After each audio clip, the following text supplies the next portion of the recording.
قال إنما أشكو بثي وحزني إلى الله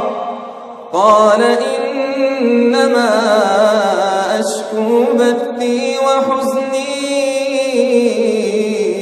إلى الله